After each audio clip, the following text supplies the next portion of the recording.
Madalas kong mabaha ang Barangay Binlok sa Dagupan City sa tuwing umuulan na sinabayan pa ng high tide. Ang itinuturong dahilan sa taon-taon ng problema ng barangay ang kawalan ng maayos na drainage system. Kaya naman isang hakbang na ang isinagawa ng Dagupan City LGU para masolusyonan ito. Ganun pa rin, I would suggest na kung may project ang DPWH to coordinate with the city para hindi lang doble ang trabaho natin. So ito, diretso ito, ginawa ng city itong drainage.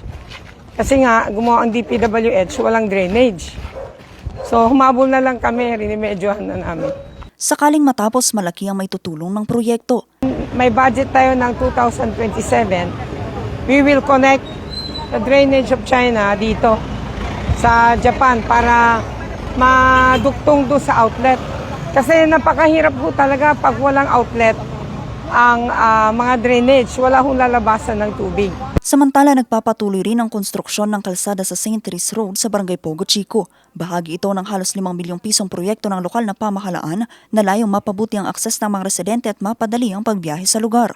So this is one of the many projects that we're doing for Pogo Chico, and at the same time yung sa DPWH, saka yung may pundo din tayo dun sa kabila sa Pag-ibig Village. Bukod dito, nakatakda na ring simula ng mobilization para sa Pantal-Calmay Bridge. Malaki raw ang may tutulong nito para mapaayos ang daloy ng trapiko. So good news po ito para sa lahat ng mga nasa island barangays.